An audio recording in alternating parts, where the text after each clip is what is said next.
Hello students, how are you? I hope you will be fine. Today I want to begin the topic of narration.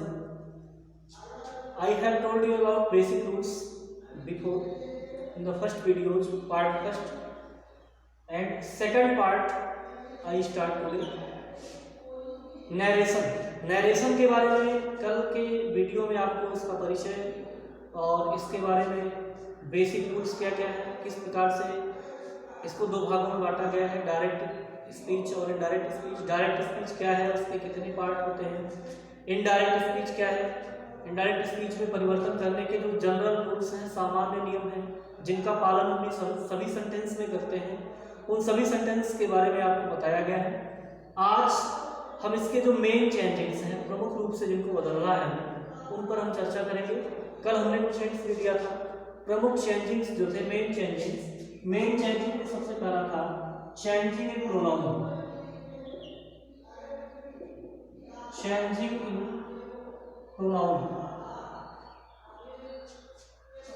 Pronoun में परिवर्तन। कल आपको बताया गया था कि प्रोनाउन टॉपिक पढ़ने के लिए आपको पर्सनल प्रोनाउन पर एक स्टडी करनी पड़ेगी। तो मैं सिंपली एक छोटा सा चार्ट बना के आपको समझाना चाहता हूँ। पहले तो आप चेंजिंग इन प्रोनाउन के रूल्स जान लीजिए, क्या कह रही है। पहला है कि रिपोर्टेड स्पीच में आए हुए फर्स्ट पर्सन प्रोनाउन को, रिपोर्टेड स्पीच में आए हुए फर्स्ट पर्सन प्रोनाउन को रिपोर्टिंग वर्ब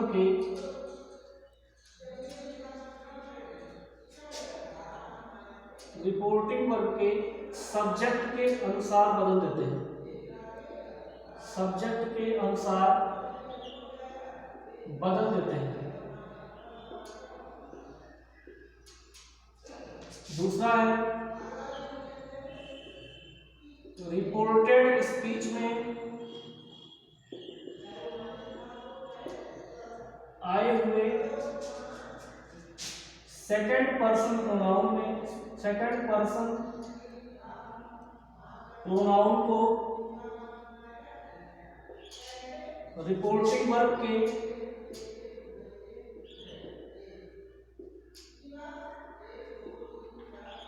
ऑब्जेक्ट के अनुसार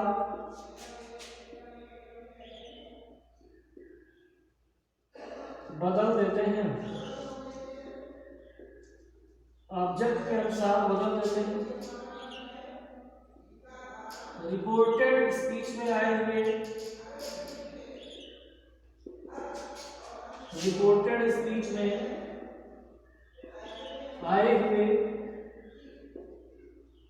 थर्ड पर्सन प्रोनाउन में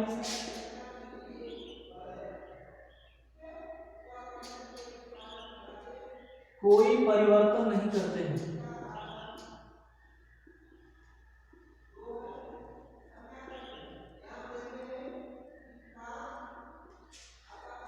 तो स्टूडेंट्स, ये तीन बेसिक रूल्स हैं जो चेंजिंग प्रोनाउन में हमें सीखना है। पहला है, देखिए, रिपोर्टेड स्पीच में आए हुए फर्स्ट पर्सन प्रोनाउन को रिपोर्टिंग वर्ब के सब्जेक्ट के अनुसार बदल देते हैं, पहला है। दूसरा है, रिपोर्टेड स्पीच में आए हुए सेकंड पर्सन प्रोनाउन को रिपोर्टिंग वर्ब के ऑब्जेक्ट के अनुसार बदल देते हैं। तीसरा है, रिपोर्टेड स्पीच में आए हुए थर्ड पर्सन में कोई परिवर्तन नहीं करते। ये तीन रूल्स हैं, क्योंकि तीन पर्सन होते हैं। चार्ट को अगर आप इसे नोट करना चाहें तो आप वीडियो रोक करके, पॉज करके इसे नोट कर सकते हैं। मैं इसे मिटाऊंगा। इसके बाद एक चार्ट का निर्माण करना है। उस चार्ट के अकॉर्डिंग आपको अच्छे से समझ में आएगा। वो चार्ट कैसे बनेगा मैं आपको बना के दिखाता हूँ।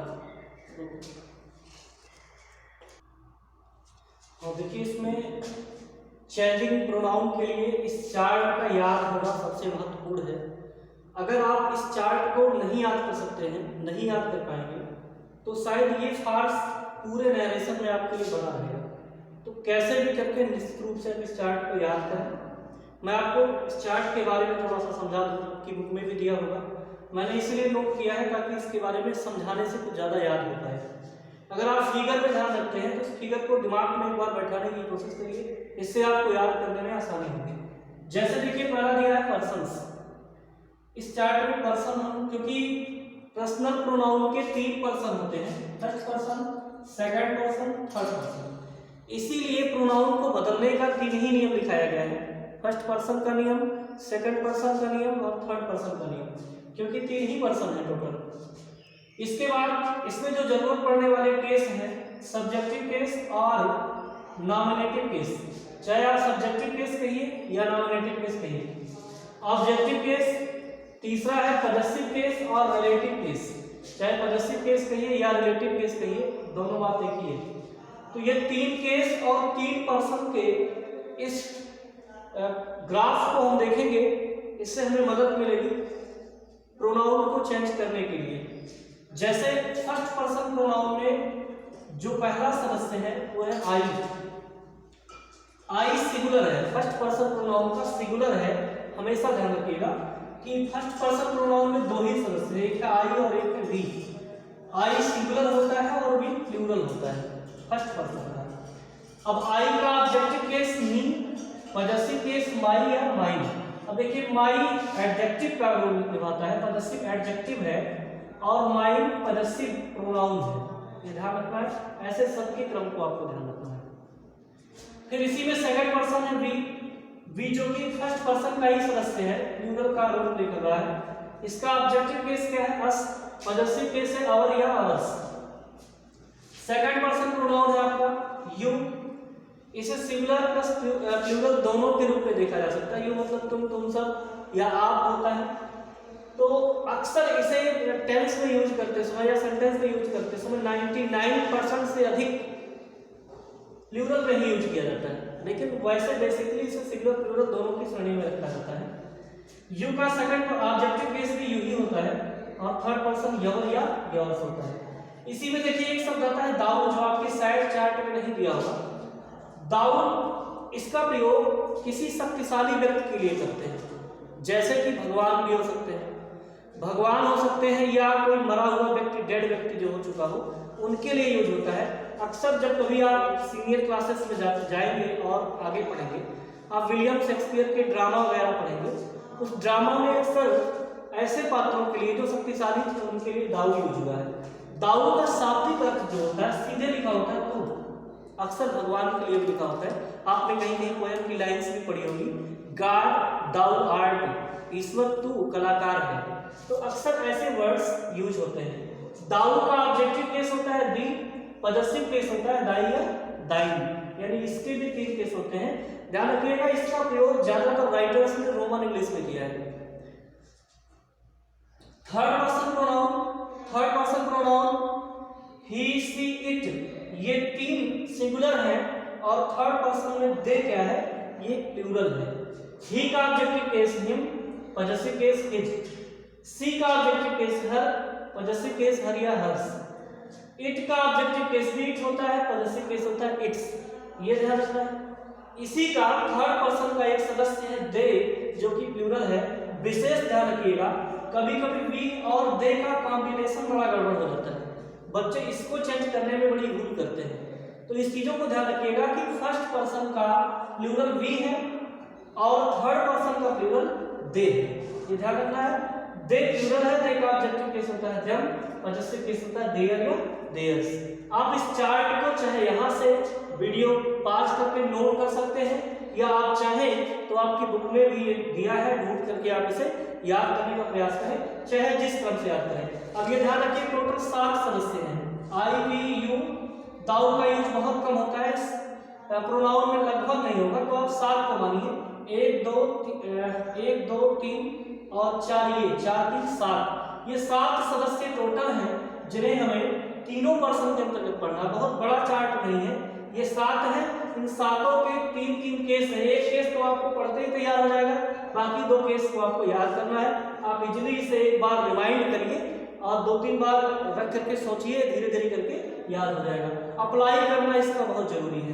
तो आइए फर्स्ट पर्सन प्रोनाउन को बदलने के जो रूल्स हैं, यानी कि प्रोनाउन को बदलने के जो रूल्स हैं, उन पर कुछ एग्जाम्पल्स हम ट्राई करते हैं। देखिए इसमें चेंजिंग प्रोनाउन के कुछ एग्जांपल्स हैं जिन्हें हम समझेंगे। जो बच्चे एक आध बार पढ़ चुके हैं उन्हें बहुत दिक्कत नहीं होगी, लेकिन जो नए हैं, फ्रेश हैं, वो ध्यान से समझें। आज के इस वीडियो में आपको कंप्लीट रूप से समझ में आ जाएगा कि हम प्रोनाउन बदलते कैसे हैं। आपको प्रोनाउन की चेंजिंग के अभी कुछ देर पहले मैंने रूल्स दिखाए हैं, जिसमें दिखाया गया है कि रिपोर्टेड स्पीच में आए हुए फर्स्ट पर्सन प्रोनाउन को रिपोर्टिंग वर्ब के सब्जेक्ट के अनुसार बदलते हैं। रिपोर्टेड स्पीच में आए हुए सेकंड पर्सन प्रोनाउन को रिपोर्टिंग वर्ब के ऑब्जेक्ट के अनुसार बदल देते हैं। और थर्ड पर्सन अगर आ जाता है तो उसमें कोई परिवर्तन नहीं करते हैं। अब आपको ये देखना है कि ये फार्मूला है सिंपल, जिसे यस ओ एन सन कहते हैं। अगर आप सन ध्यान रखते हैं तो आपको वो तीनों नियम ब्रॉड में याद करने की जरूरत नहीं, बस इसी ट्रिक पर आपको मिल जाएगा। यानी कि आपको सन ध्यान रखना है, first person, second person, third person लिख लेना है। तीन ही पर्सन होते हैं। फर्स्ट पर्सन बदलेगा सब्जेक्ट के अनुसार, सेकंड पर्सन चेंज होगा ऑब्जेक्ट के अनुसार, third person no change. Third person यह मतलब होता है नो चेंज। अब ये ध्यान रखिए कि हमने कहा कि रिपोर्टेड स्पीच में आए हुए फर्स्ट पर्सन प्रोनाउन को तो बदलना क्या है, हमको जो भी चेंजिंग करने हैं इधर करने हैं। मेन रूप से इधर की चेंजिंग, यानी इस पार्ट को रिपोर्टिंग वर्ब कहते हैं और उस पार्ट को इन्वर्टेड कामा के अंदर के पार्ट को रिपोर्टेड स्पीच कहते हैं। ये पहले वीडियो में आपने देखा होगा तो आपको क्लियर होगा कि पहले पार्ट को रिपोर्टिंग वर्ब पार्ट कहते हैं और दूसरे पार्ट को रिपोर्टेड स्पीच पार्ट कहते हैं। तो जो प्रमुख परिवर्तन करने हैं हमको वो रिपोर्टेड स्पीच में करने हैं, लेकिन रिपोर्टेड स्पीच का परिवर्तन डिपेंड करता है रिपोर्टिंग वर्ब पार्ट पर, यानी इधर के जितने परिवर्तन होंगे वो इसके अनुसार होंगे। अब आपको एक बात और क्लियर हो जाना है कि इसमें तीन पार्ट होते हैं, इसको तीन भागों में बांटा गया है। ये मोहन जो है इसे आप सब्जेक्ट कह सकते हैं या रिपोर्टर कह सकते हैं। सेज जो क्या है, ये आप यानी कि सेज वर्ब है और हिम क्या है, ऑब्जेक्ट है। तो ये तीन पार्ट हैं। आपको ये ध्यान रखना है, यदि रिपोर्टिंग वर्ब वाले पार्ट में, रिपोर्टिंग वर्ब पार्ट में सब्जेक्ट के बाद, सब्जेक्ट यानी वर्ब के बाद ऑब्जेक्ट आता है। ध्यान से समझिए, रिपोर्टिंग वर्ब यानी इस पार्ट में यदि वर्ब के बाद ऑब्जेक्ट आता है, यानी कि ज्यादातर सेंटेंस में ऑब्जेक्ट आता है और ज्यादातर सेंटेंस में कहीं कहीं ऑब्जेक्ट नहीं आता है, तो अगर रिपोर्टिंग वर्ब के बाद पहले वाले पार्ट में वर्ब के बाद ऑब्जेक्ट आता है तो रिपोर्टिंग वर्ब की जगह जो शब्द लिखे होंगे, यानी से लिखा होगा या सेज लिखा होगा या सेड लिखा होगा। ये तीन चीजें यहाँ फिक्स है, यही तीनों लगभग आती हैं। किन्हीं किन्हीं केसों में कुछ और शब्द आ जाते हैं, लेकिन मेन रूप से 95% यही शब्द आते हैं। या तो यहाँ से आएगा या सेज आएगा या सेड आएगा, जैसा कि आप सेंटेंस को देख रहे हैं। यहाँ भी सेज है, यहाँ भी सेज है, यहाँ भी सेज है, यहाँ से है। तो ये ध्यान रखना है कि रिपोर्टिंग वर्ब के बाद ऑब्जेक्ट आता है तो से टू को टेल में, सेज टू को टेल्स में और सेड टू को टोल्ड में बदल दिया जाता है, कन्वर्ट कर दिया जाता है।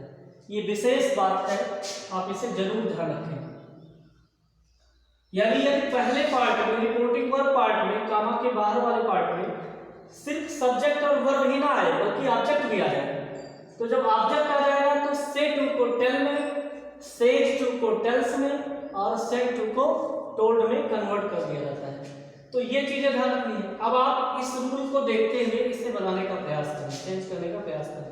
अब देखिए दिया है मोहन सेज टू मी, ये डायरेक्ट, इसे बनाना है इनडायरेक्ट। अभी हम सिर्फ प्रोनाउन चेंजिंग के बारे में ही सीखेंगे, उसी पर चर्चा करेंगे। अभी हम और किसी परिवर्तन की तरफ नहीं जा रहे हैं। अब आपको मोहन सब्जेक्ट है तो मोहन में कोई परिवर्तन करेंगे नहीं, मोहन लिखेंगे। लेकिन यहाँ देखिए सेज टू है और सेज टू के बाद ऑब्जेक्ट आया है, तो अभी यहाँ देखिए सेज टू के बाद यदि ऑब्जेक्ट आ जाए, यदि वर्ब के बाद ऑब्जेक्ट आता है तो टेल्स में बदल देते हैं। तो हम इस मोहन के बाद सेज टू को क्या करेंगे, टेल्स में बदल देंगे। अर्थात हो गया मोहन टेल्स और हिम, मोहन टेल्स हिम। आपको जनरल चेंजिंग में सामान्य नियम में लिखाया गया था कि दोनों वाक्यों को जोड़ने के लिए उचित कंजक्शन का प्रयोग करते हैं। तो ये असर्टिव सेंटेंस है, इसमें एक कंजक्शन लगा दिया हमने दैट, असर्टिव सेंटेंस में सभी जगहों पर दैट का प्रयोग ही होगा कंजक्शन के रूप में। तो हुआ क्या, यहां तक आपने बदला, मोहन लिखा आपने क्योंकि नाम है, सेज टू को आपने टेंस कर दिया क्योंकि ऑब्जेक्ट हिम भी आया है, और उसके बाद आपने हिम लिख दिया। अब बना क्या, मोहन टेल्स हिम। इसके बाद आपने लगाया कंजक्शन लगाया आपने दैट। यहां तक हो गया। अब आपको बदलने की प्रक्रिया शुरू करनी है, क्योंकि ये तो रिपोर्टिंग वर्ब था, रिपोर्टेड स्पीच पार्ट में आए हुए प्रोनाउन को बदलना है। अब आप देखें कि पूरे सेंटेंस में प्रोनाउन कहां कहां है। आई एम प्लेइंग हॉकी लिखा है, तो आई क्या है, प्रोनाउन है। एम प्लेइंग हॉकी, इसमें और कोई प्रोनाउन नहीं आया है, सिर्फ एक प्रोनाउन है। तो ऐसे क्या करिए कि पहले आप, अगर आपको समस्या हो रही है, आप प्रोनाउन को पहचानने में कुछ आपको कंफ्यूजन हो रही है, तो आप सबसे पहले यही करिए, रिपोर्टेड स्पीच पार्ट में प्रोनाउन ढूंढने का प्रयास करिए। आपको सिर्फ एक प्रोनाउन मिला और कहीं कोई प्रोनाउन नहीं मिला, और बदलना क्या, सिर्फ प्रोनाउन चेंज करना है। तो आपने पाया प्रोनाउन आई। अब आप ये देखेंगे कि आई अपने चार्ट के अनुसार कौन सा पर्सन प्रोनाउन है। तो अभी चार्ट में बताया गया कि आई आपका फर्स्ट पर्सन प्रोनाउन है, मिला, आई फर्स्ट पर्सन प्रोनाउन है। अब फर्स्ट पर्सन प्रोनाउन किसके अनुसार बदल रहा है, सब्जेक्ट के। यहां देखिए लिखा हुआ है, यानी रिपोर्टेड स्पीच में आए हुए फर्स्ट पर्सन प्रोनाउन को रिपोर्टिंग वर्ब के सब्जेक्ट के अनुसार बदल देंगे, यानी आई चेंज होगा किसके अनुसार, आई चेंज होगा सब्जेक्ट के अनुसार। सब्जेक्ट क्या है, मोहन, तो यहां पर हम मोहन लिख सकते हैं। लेकिन देखिए सेंटेंस में एक बार मोहन लिखा गया है, क्योंकि अब ये दोनों सेंटेंस मिलकर एक होने जा रहे हैं, तो हम हर बार नाउन नहीं लिखते, बल्कि उनके बदले में यूज किए जाने वाले प्रोनाउन लगाते हैं। तो मोहन किसी व्यक्ति का नाम है, सिंगल व्यक्ति का नाम है, मेल है, इसलिए इसके बदले हम लगाएंगे ही। समझ लीजिए मोहन ही लिखा जा रहा है, बल्कि मोहन के बदले हम प्रोनाउन यूज करें, क्योंकि बार बार मोहन नहीं लिखेंगे। तो आई को हमने बदला मोहन के साथ, हमने मोहन ना लिख करके उसका प्रोनाउन यूज किया ही। और देखिए आई के साथ तो एम लगता है, ये आपको दिख रहा है कि एम आईएनजी लगा हुआ है, एम है और वर्ब में आईएनजी, यानी कंटीन्यूअस टेंस है, प्रेजेंट कंटीन्यूअस है। तो आई के साथ एम लगता है और ही के साथ लगता है is. He is playing hockey, he is playing hockey. आपको कल भी हमने बताया था कि टेंस पर आपकी अच्छी पकड़ होनी चाहिए। अगर अभी भी मैं आपको कहता हूं कि अगर आपके टेंस में आप कमजोर हैं, तो टेंस के वीडियोस इसी चैनल पर आपको मिल जाएंगे। सभी टेंस के वीडियोस बहुत अच्छी तरीके से आपको समझ में आएगा, आप उसे देखिए, उसके बाद प्रयास करिए सॉल्व करने का। अब आपका इनडायरेक्ट में बना क्या, Mohan tells him that he is playing hockey. आपने बदला क्या किया, इसे आप ध्यान दीजिए। मोहन को आपने मोहन रहने दिया, ये देखिए सेज टू को आपने क्या कर दिया है, टेल्स कर दिया है। दूसरा परिवर्तन आपने यहां किया है जहां आपने दैट लगाया है, और तीसरा परिवर्तन आपने क्या किया, प्रोनाउन आई को सब्जेक्ट के अनुसार बदलकर ही कर दिया, ये तीसरा परिवर्तन। और टेंस के अनुसार, टेंस के रूल के अनुसार आई के साथ ही एम लग सकता है। नया सब्जेक्ट आपका ही मिल गया, ही के साथ एम नहीं लगेगा, ही के साथ इज लगता है, इसलिए आपने यहाँ पर इज लगा दिया और बाकी लिख करके फुल स्टॉप लगा दिया। अर्थात ये पहला सेंटेंस डायरेक्ट था और दूसरा सेंटेंस इनडायरेक्ट स्पीच में हो गया। Mohan says to me, Mohan मुझसे कहता है कि आई एम प्लेइंग हॉकी, मैं हॉकी खेल रहा हूँ। अब इसका अर्थ निकल रहा है मोहन टेल्स मी, मोहन ने मुझसे बताया कि वह हॉकी खेल रहा है। इस प्रकार से ये इनडायरेक्ट बन गया। चलिए अब दूसरे एग्जाम्पल को भी देखते हैं, कैसे बनाएंगे हम। दूसरा एग्जाम्पल देखिए, लिखा है he says to me you have gone to your home। he says to me, अब ही सब्जेक्ट को तो लिखेंगे ही इनडायरेक्ट बनाते समय भी। फिर देखिए वही आ गया है says to, यहां भी आया था says to। आपने says to को क्या कर दिया था, टेल्स कर दिया था। क्यों कर दिया था, क्योंकि says to के बाद ऑब्जेक्ट आया था। यहां भी says to के बाद ऑब्जेक्ट आया है, आप यहां भी वही करेंगे, इससे कर देंगे टेल्स। जैसे वहां आपने ऑब्जेक्ट हिम लिखा था, वैसे आप ऑब्जेक्ट यहां मी लिखेंगे। ही टेल्स मी, फिर कंजक्शन के रूप में आपको लगाना है दैट, क्योंकि ये भी असर्टिव सेंटेंस ही है। दैट लगाया आपने, जो प्रोसेस यहां आपने किया था वही देखिए सेम यहां भी दोहराया आपने, यानी रिपोर्टिंग वर्ब पार्ट का जो परिवर्तन है वो लगभग सेम है।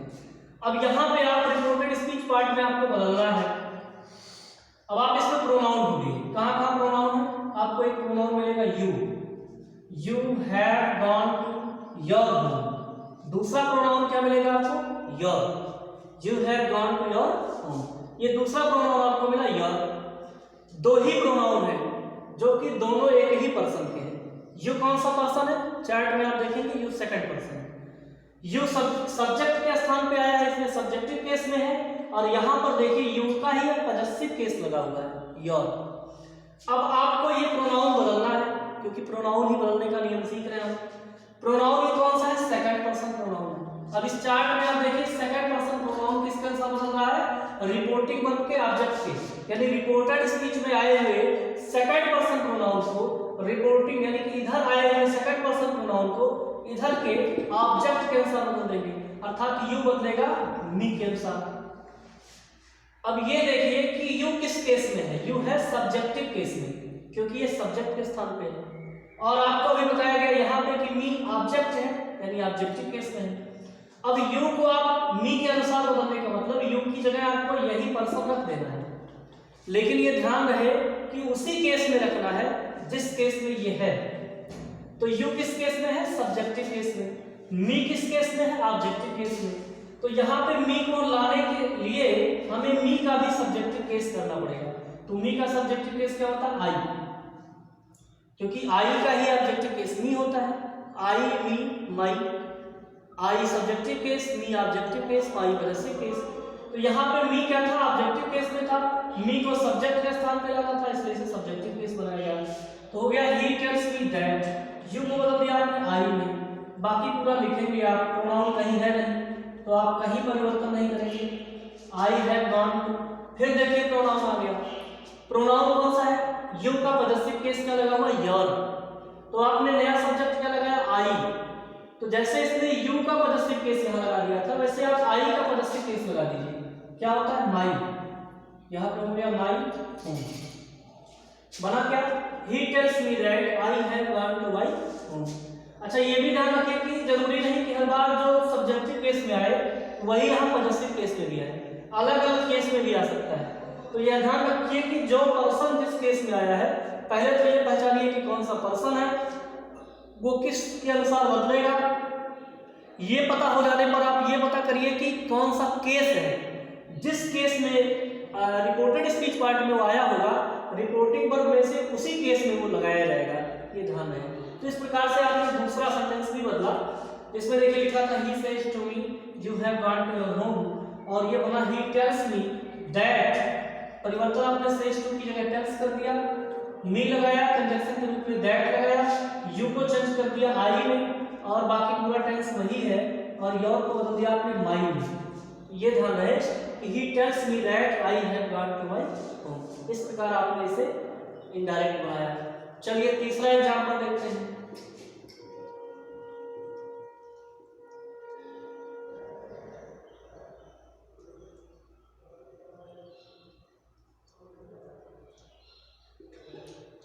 आकाश says to them he will not sell his house.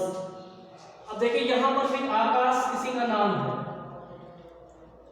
आकाश ये किसी का नाम है। फिर आ गया है सेज टू, लेकिन सेज टू के बाद ऑब्जेक्ट भी आया है, तो श्योर है कि हम ऑब्जेक्ट, अच्छा अगर यही ऑब्जेक्ट ना हो तो सिर्फ से आएगा, सिर्फ से आएगा, तब हम से को नहीं बदलेंगे, से को से ही सेज ही रहेगा, तो सेज को सेज ही रहने देंगे, यह ध्यान रहे। मान लीजिए सेंटेंस को ऐसे ही सॉल्व कर लेते हैं, Akash says he will not sell his house, ऐसे ही सॉल्व कर लेते हैं। अब आपने क्या किया कि सेज तो आया, लेकिन सेज के बाद कोई ऑब्जेक्ट नहीं आया। इन सेंटेंसों में देखिए हिम ऑब्जेक्ट आया था, दूसरे वाले में मी ऑब्जेक्ट आया था, लेकिन इस तीसरे वाले में कहीं ऑब्जेक्ट नहीं है, इसलिए आकाश सेज को सेज ही रहने देंगे, और इसके बाद लगा देंगे कंजंक्शन दैट। इसके बाद देखिए अब आप प्रोनाउन ढूंढेंगे कि प्रोनाउन कहाँ है, तो आपको पहला प्रोनाउन यही मिल गया, ही मिल गया। ही will not sell his house, his भी प्रोनाउन है, ही का ही पॉजेसिव केस ही है। अब आप ये पहचानिए कि ही कौन सा पर्सन प्रोनाउन है, इसे चार्ट से आपको याद करना पड़ेगा। ही कौन सा प्रोनाउन है, ही थर्ड पर्सन प्रोनाउन है, यानी कि थर्ड पर्सन। थर्ड पर्सन के लिए आपने लिखा यन, यन का मतलब होता है नो चेंज, जबकि थर्ड पर्सन चार है, ही, सी, इट और दे। ध्यान रखिए कि थर्ड पर्सन जब इधर आएगा तभी हम बदलेंगे, तभी बदलने की जरूरत है। तो जब इधर आएगा तो नो चेंज हो जाएगा, बदलेगा ही नहीं। लेकिन अगर इधर है कहीं थर्ड पर्सन तो जो इधर के पर्सन के अनुसार बदल जाएगा, यानी इधर के पर्सन के अनुसार हम बदल सकते हैं, लेकिन इधर आ गया तो नो चेंज। तो अर्थात क्या करेंगे, जैसे है पूरा ऐसे लिख देंगे, बस इसी को स्मॉल लेटर कर देंगे। He will not sell his house. उम्मीद है कि आपको समझ में आ रहा होगा। Akash says he will not sell his house, आपने बनाया आकाश से दैट। अब की बात देखिए कहां कहां परिवर्तन किया आपने। सेज को वैसे रहने दिया क्योंकि ऑब्जेक्ट नहीं था, ऑब्जेक्ट होता तो टेंस कर देते, आपने कंजक्शन दैट लगा दिया। ही को ही रहने दिया और कोई परिवर्तन कहीं आपने, हिज को भी आपने हिज रहने दिया, दो ही प्रोनाउन था, दोनों ही थर्ड पर्सन है, थर्ड पर्सन नो चेंज, इसलिए दोनों को आपने वैसे ही रहने दिया और पूरा सेंटेंस उतार दिया। केवल आपने सिर्फ दैट लगाया है दोनों सेंटेंसों को जोड़ने के लिए। आइए अगला एग्जांपल देखते हैं, चौथा वाला। You will say my father did not walk in the rain. अब यहाँ पे यू सब्जेक्ट को लिखेंगे, विल से आया है तो विल में भी कोई परिवर्तन नहीं, से में भी कोई परिवर्तन नहीं करेंगे क्योंकि इसके बाद कोई ऑब्जेक्ट नहीं है। यू विल से, अब कंजक्शन तो लगाएंगे ही, दैट लगा दिया हमने। अब आपको ये देखना है कि प्रोनाउन कहाँ कहाँ है। देखिए माय फादर, फादर तो नाउन है लेकिन इसके साथ जो ये पॉजेसिव एडजेक्टिव लगा हुआ है माय, ये है, यानी कि प्रोनाउन के रूप में भी आता है। माय को अगर देखें हम तो आई का पॉजेसिव केस है। My father did not walk in the rain, इस पूरे सेंटेंस में और कहीं कोई प्रोनाउन नहीं है, सिर्फ एक प्रोनाउन आया है माय। अब आपको ध्यान रखना है कि माई कौन सा पर्सन है। माई फर्स्ट पर्सन प्रोनाउन है क्योंकि आई का पॉजेसिव केस है, आई फर्स्ट पर्सन है। फर्स्ट पर्सन किसी भी केस में आए वो सब्जेक्ट रिपोर्टिंग वर्ब के सब्जेक्ट के साथ बदलेगा, अर्थात फिर आई फर्स्ट पर्सन, जैसे इसको आई को आपने बदला था मोहन के अनुसार, वैसे फिर ये आया है, इसे फिर आप सब्जेक्ट के अनुसार, इस बार आपका सब्जेक्ट यू है। अब यहाँ पे आप यू रख सकते हैं लेकिन ये ध्यान रखिए कि किस केस में है, ये पॉजेसिव केस में है। माई किस केस में है, पॉजेसिव में। तो आपको यू डायरेक्ट नहीं रखना है यहाँ पे, जिस केस में ये है यू को उसी केस में वहां ले जाना है। तो आप यू को माई की जगह क्या करेंगे, योर रख देंगे, क्योंकि यू का पॉजेसिव केस क्या होता है, योर। जैसे आई का पॉजेसिव केस क्या था, माई। इसी कॉन्सेप्ट को ध्यान से समझना है कि ये पॉजेसिव केस में था, ये बदला है सब्जेक्ट के साथ, लेकिन ये सब्जेक्ट तो सब्जेक्टिव केस में है। इसे यहां रखने के लिए इस यू का पॉजेसिव केस करना पड़ा, अर्थात योर करना पड़ा। अब हो गया योर फादर, और कहीं प्रोनाउन है नहीं तो और कुछ बदलेंगे नहीं। Your father did not work in Delhi, your father did not work in Delhi. तो ये उम्मीद है कि ये चारों एग्जांपल्स आपको कुछ चेंजिंग्स के लिए समझ में आए होंगे। दो एग्जांपल्स और हैं इसी से रिलेटेड, मैं अभी आपको मैं उसे भी लिख करके आपको समझा रहा हूं।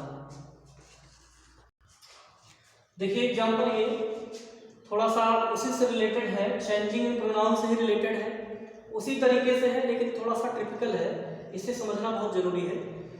जैसे दिया है he will say to you we have come to your village. आप इस एग्जांपल को देखिए। अब आपको इसे इनडायरेक्ट बनाना है, उन्हीं सब नियम का फॉलो करके जिसे आपको बताया गया है। तो आप इनडायरेक्ट बनाते समय सब्जेक्ट को लिखेंगे विल से टू यू। अब देखिए विल लिखेंगे आप, ये हेल्पिंग वर्ब है, ध्यान क्या देना है, से टू, और से टू के बाद ऑब्जेक्ट यू आया है, इसलिए से टू को निश्चित रूप से क्या करेंगे, से टू को करेंगे टेल में, से टू को करेंगे टेल में, टेल यू हो जाएगा। सेज टू को टेल्स में, इसे आप नोट कर लीजिएगा, सेज से टू को टेल में, सेज टू को टेल्स में, से टू को तोड़ में। तो ही विल से टू था, से टू को कन्वर्ट कर दिया टेल में और यू लगा दिया। कंजक्शन के रूप में आप दैट लिखेंगे, तो he will tell you that. अब आप प्रोनाउन ढूंढिए, प्रोनाउन क्या है, we have come to your village, यहां पे एक प्रोनाउन मिला है योर। आपको दो प्रोनाउन सेंटेंस में मिले हैं, हालांकि सेंटेंस बहुत छोटे छोटे हैं, इन्हें समझाने का प्रयास किया जा रहा है। यहां पे आपको दो प्रोनाउन मिले। अब प्रोनाउन बदलने का ये जो क्रम है इसे आपको हमेशा ध्यान रखना होगा। ये कौन सा पर्सन प्रोनाउन है, first person pronoun. First person pronoun दो है, आई और वी, बार बार बताया जा रहा है। आई क्या था, सिंगुलर था, वी क्या है, फर्स्ट पर्सन का प्लूरल है, बहुवचन है। लेकिन फर्स्ट पर्सन चाहे सिंगुलर हो चाहे प्लूरल, दोनों ही सब्जेक्ट के अनुसार बदलेंगे। यानी रिपोर्टेड स्पीच इस पार्ट में आए हुए फर्स्ट पर्सन प्रोनाउन को रिपोर्टिंग वर्ब के सब्जेक्ट के अनुसार बदल देते हैं। तो सब्जेक्ट क्या है, ही।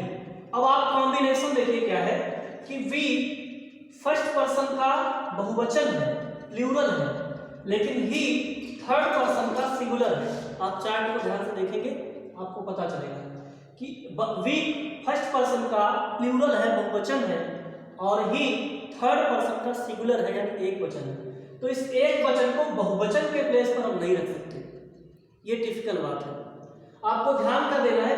क्योंकि यू वी जो है इसी के अनुसार बदलेगा। अगर साधारण रूप से होता, यहाँ आई होता तो हम सीधे उठा के ही रख देते, कोई दिक्कत नहीं था, आई की जगह ही हो जाता। लेकिन अब ही तो है, लेकिन ये बहुवचन में है, तो इसका मतलब कि थर्ड पर्सन में एक वचन है। तो यहाँ रखने के लिए इसी थर्ड पर्सन का बहुवचन ढूंढिए क्या है। तो आपको थर्ड पर्सन में 4 सदस्य हैं, ही, सी, इट और दे। आप चार्ट देखिए, ही, सी, इट एक वचन है, सिंगुलर है, और दे क्या है, बहुवचन है। तो आपको थर्ड पर्सन का बहुवचन क्या मिला, दे मिला। आप ही लगा सकते थे, लेकिन ये एक वचन पड़ जा रहा है और ये बहुवचन है, इसलिए ही की जगह इसी पर्सन का जो बहुवचन का सदस्य है दे, आप उसे ला करके यहाँ रख देंगे। ये ध्यान रखना है, ये विशेष ध्यान रखना है आपको कि ही यहाँ नहीं होगा, बल्कि उसकी जगह दे होगा। और आप ये लगाएंगे हैव कम टू। अब देखिए फिर प्रोनाउन आया है, योर आया है, जो कि वी का पॉजेसिव केस नहीं है। वी का पॉजेसिव केस आवर होता है, ओ यू आर। यू का पॉजेसिव केस योर होता है, यानी कि ये है आपका सेकंड पर्सन।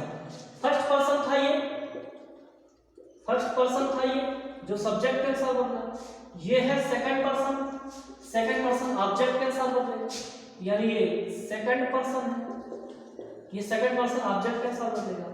तो ऑब्जेक्ट क्या है, यू, संयोग से ऑब्जेक्ट क्या है, यू।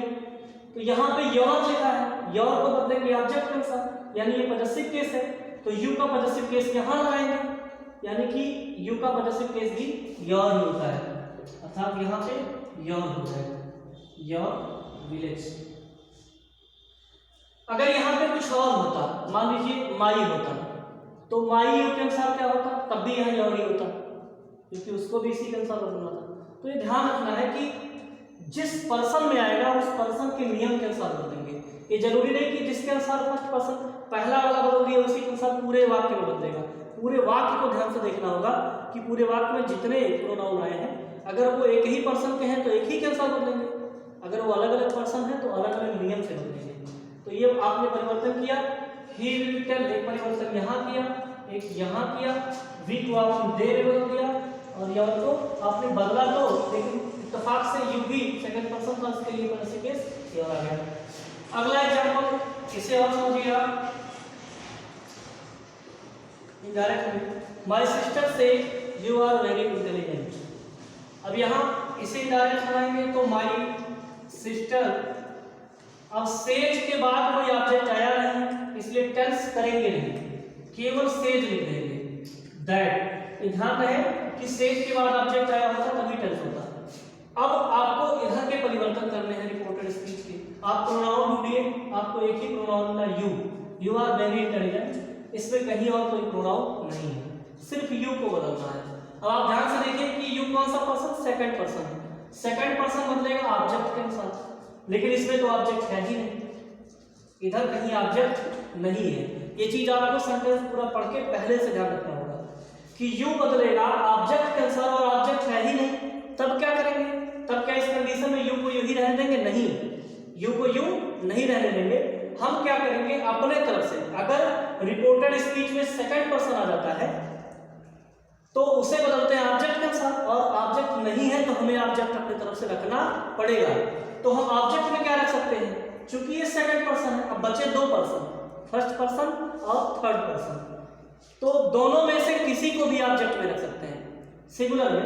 तो यहाँ पे हम क्या कर सकते हैं कि हम इसे ऑब्जेक्ट के रूप में रख सकते हैं। मान लीजिए हमने थर्ड पर्सन रखा, तो थर्ड पर्सन का बहुवचन या एक वचन क्या होता है, ही, तो ही को जब ऑब्जेक्ट के स्थान पे रखोगे आप तो हिम करना पड़ेगा, क्योंकि ऑब्जेक्टिव केस करना पड़ेगा। तो जब आपने अपने तरफ से ऑब्जेक्ट यहाँ हिम रखा तो ऑटोमेटिक स्टेज 2 को टेल करना पड़ेगा। क्यों? क्योंकि ये ऑब्जेक्ट रख दिया आपने, इसलिए स्टेज 2 को टेल करना पड़ेगा। तो भले ही यहाँ पे ऑब्जेक्ट नहीं था, आपको ऑब्जेक्ट की आवश्यकता पड़ी तो आपने अपने तरफ से ऑब्जेक्ट रखा। आप फर्स्ट पर्सन या थर्ड पर्सन में से चाहे आप हिम रख लीजिए चाहे मी रख लीजिए, दोनों सटीक आते हैं, दोनों सही हैं। यहाँ रखेंगे और जब यहाँ रखेंगे तो इसे ऑब्जेक्ट का जो रूल्स होता है उसके अनुसार बदल देंगे। तो आपने खुद से हिम रख दिया और अब आप लगाएंगे कंजंक्शन दैट। अब आप बदलेंगे यू को सेकंड पर्सन हिम के अनुसार। तो चूंकि यू सब्जेक्टिव केस में है, हिम ऑब्जेक्टिव केस में है, तो हिम को भी सब्जेक्टिव केस में लाइए तो ये हो जाएगा ही, अर्थात यू की जगह हो गया ही। अब देखिए यू के साथ आर लगता है, सिंपल प्रेजेंट है, यू के साथ आर लगता है तो ही के साथ बन जाएगा is. He is very intelligent,